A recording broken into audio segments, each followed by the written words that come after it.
नमस्कार दोस्तों, स्वागत है आप सभी का आपके अपने चैनल रघु टॉक में। दोस्तों, कल जो वीडियो 2018 के संबंध में कोर्ट केस में सुनवाई होनी थी, उसी के बारे में जो सूचना मुझे प्राप्त हो रही है, वो सूचना मैं आप सभी के बीच में शेयर करने का प्रयत्न कर रहा हूँ। जैसा कि आप सभी जान रहे हैं कि ये जो कोर्ट का ऑर्डर है उसी दिन अपलोड हो गया है, और आप इसमें देख सकते हैं कि जो ऑर्डर है उसमें लिखा हुआ है कि on joint request put up as fresh on 18/10/2021। It means कि जो कोर्ट केस है उसके लिए जो अगली डेट मिली है वो 18 अक्टूबर को मिली है, और अब उस दिन सुनवाई होगी। तो ऐसा क्या हुआ था कि जो कल की सुनवाई है वो हो नहीं पाई थी, तो उसके संबंध में जो सूचना मुझे प्राप्त हो रही है वो सूचना ये है कि जो कोर्ट केस है उस सीरियल नंबर 13 पर लगा था। तो जब केस सीरियल नंबर 13 पर लगा था तो ऐसे में बहुत ज़्यादा उम्मीद थी कि इस बार की सुनवाई काफ़ी पहले और काफ़ी अच्छी होगी, लेकिन हुआ इसके जस्ट विपरीत। आप इस बात को अच्छे तरीके से समझ लीजिए कि जो भी वकील हैं और जो पिटिशनर हैं, यानी कि जो पीड़ित हैं, जो लोगों ने याचिका दाखिल की है, तो इन दोनों लोगों के जो विचार है उसमें बहुत ज़्यादा अंतर है। क्योंकि वकील के लिए ये ही एक सिंगल केस नहीं है, उनके लिए ढेर सारे केस रहते हैं और वो सभी केसों को बराबर तवज्जो देते हैं। उनके लिए कोई केस स्पेशल नहीं होता है जितना हम लोगों के लिए अपना केस स्पेशल है। तो इनके संबंध में वकीलों ने अच्छी तैयारी की थी, लेकिन हुआ जस्ट इसके विपरीत। हुआ ये कि वकील जो हैं अपने अपने अलग अलग चैम्बर में अलग अलग केसों से संबंधित बहस कर रहे थे, और उनको ये अंदाज़ा नहीं था कि जो कोर्ट केस का सीरियल नंबर 13 है वो बहुत जल्दी आ जाएगा। जो सूचना मिल रही है उसमें ये बताया जा रहा है कि जो सीरियल नंबर है वो लगातार चलता गया, और जैसे ही 8 नंबर आया और 8 नंबर के आने के बाद उसके जस्ट बाद जो अपना सीरियल नंबर है 13 चला आया। वहाँ पर जो गवर्नमेंट के तरफ से वकील थे वो वहाँ के सीनियर वकील उपस्थित नहीं थे, और वहाँ के जूनियर वकीलों ने आर्गूमेंट करना स्टार्ट किया।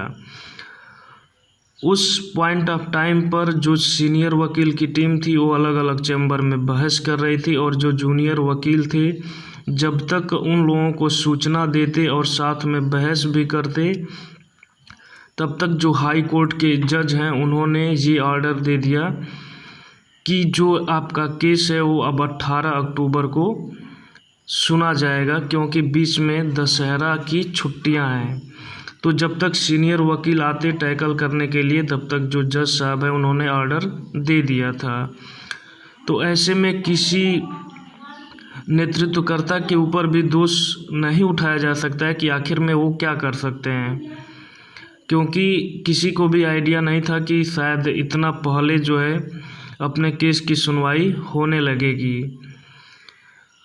और दोस्तों, जो अगले महीने हैं, जैसे अक्टूबर का महीना हुआ, नवंबर का महीना हुआ, वो पूरा महीना त्योहारों से भरा हुआ है। जैसे अक्टूबर के महीने में दशहरा है, नवंबर में दीपावली और छठ पूजा, तमाम तरह के त्यौहार हैं ये अगले 2 महीनों में। तो ऐसे में 18 तारीख की सुनवाई बहुत ही मायने रखेगी, और अगर 18 तारीख को सकुशल चीज़ें संपन्न हो जाती हैं तो ये हम लोगों के लिए, जो भी वीडियो 2018 से अभ्यर्थी जुड़े हैं उनके लिए बहुत ही अच्छा होगा। अन्यथा फिर बहुत ज़्यादा लेट हो जाएगा, क्योंकि अक्टूबर नवंबर त्योहारों का मौसम, उसके बाद चुनावी मौसम आने ही वाला है। तो ऐसे में हम सभी का प्रयत्न यही होना चाहिए, हम सभी को प्रार्थना करनी चाहिए और हम सभी को प्रयास भी करना चाहिए कि जो अगली सुनवाई है वो समयबद्ध और सुनियोजित तरीके से हो सके। ऐसे में बहुत सारे लोग हैं जो बार बार नेतृत्वकर्ताओं के ऊपर प्रश्न उठाते हैं, तो उनको भी सहयोग बनाना चाहिए और किसी ऐसी मीटिंग या उक्ति के बारे में सोचना चाहिए जिससे हम सभी का फ़ायदा हो, न कि एक दूसरे से प्रतिवाद और विवाद करना चाहिए। तो दोस्तों, आप और इसमें देख सकते हैं यहाँ पर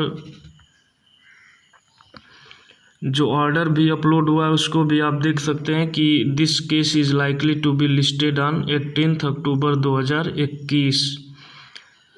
तो अब जो है 18 अक्टूबर को सुनवाई होगी और अब देखते हैं कि 18 अक्टूबर को क्या हो पाता है, क्योंकि वीडियो का जब से एग्ज़ाम हुआ है तब से जो लोग सेलेक्ट हुए हैं, जो लोग सेलेक्ट नहीं हुए थे वो शायद लकी थे, लेकिन जो लोग सेलेक्ट हुए हैं पूरे यूपी से 1952 लोग, मुझे लगता है कि उनकी जो किस्मत है भगवान स्पेशल लिखा हुआ है, क्योंकि अगर सेलेक्ट नहीं होते तो शायद इतना परेशान नहीं होते और अभी तक किसी न किसी और परीक्षा में उनको सफलता मिल गई होती। लेकिन वीडियो में सेलेक्ट होने के बाद ये जो दुर्गति हो रही है, पहले आयोग के द्वारा मानसिक रूप से बलात्कार किया गया, फिर गवर्नमेंट के द्वारा, और अब जो है कि माननीय उच्च न्यायालय द्वारा भी लगातार प्रताड़नाएं झेलने को मिल रही हैं।